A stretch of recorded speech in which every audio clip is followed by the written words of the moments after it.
Bonjour à tous. Je vous propose ici un exemple de forme scolaire de pratique dans l'activité tennis de table, dont l'objectif sera de permettre aux élèves d'identifier leurs réussites et leurs difficultés pour s'engager intentionnellement dans des situations d'apprentissage adaptées à leurs besoins. L'activité de tennis de table est ici proposée à une classe de 4e de 28 élèves, vivant une seconde séquence dans l'activité après celle de 5e. Pour nos élèves passifs, attentistes face aux apprentissages, la confrontation à la forme scolaire de pratique doit favoriser leur mise en projet.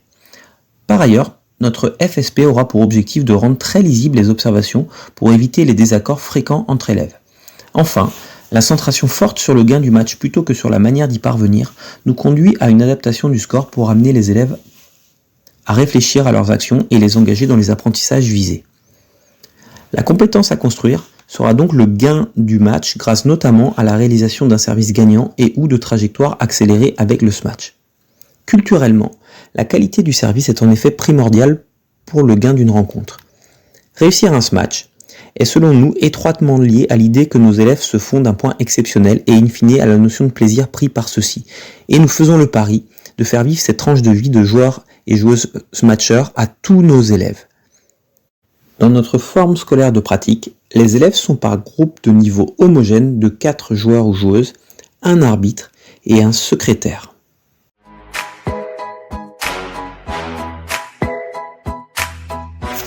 Le rôle particulier du secrétaire consistant en l'attribution d'un bouchon vert pour un service gagnant et un bouchon bleu pour un smash gagnant.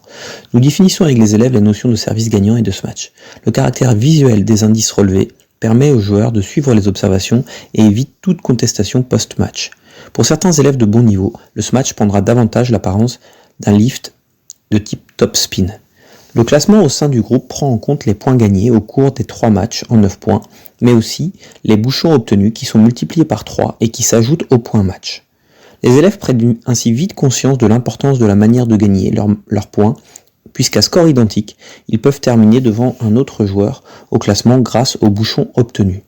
À chaque leçon, les groupes évoluent, puisque le premier monte d'un groupe, le dernier descend et les 2e et 3e se maintiennent. Par ailleurs, nous demandons aux joueurs et aux joueuses, en concertation avec l'élève secrétaire, d'identifier un niveau d'arbitrage selon 4 critères définis collectivement, afin de permettre les progrès sur ce rôle au cours de la séquence.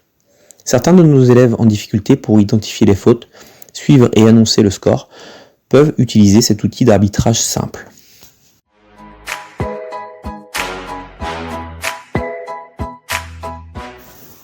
Nos leçons ciblent parfois uniquement le bouchon vert service, d'autres le bouchon bleu smash. D'autres leçons permettent aux élèves de travailler à la carte sur la thématique de leur choix.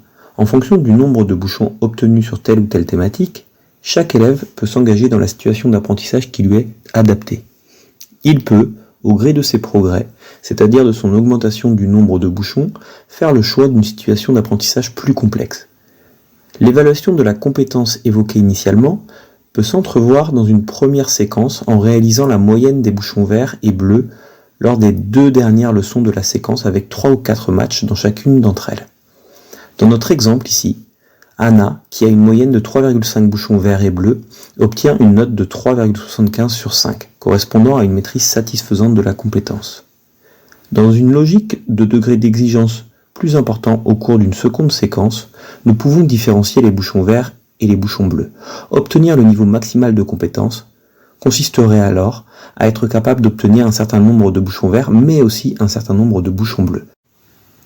Avec notre exemple, Théo, qui a obtenu une moyenne de 3 bouchons verts service et 1 bouchon bleu smash, obtient 3 points sur 5, avec un niveau satisfaisant de maîtrise de la compétence.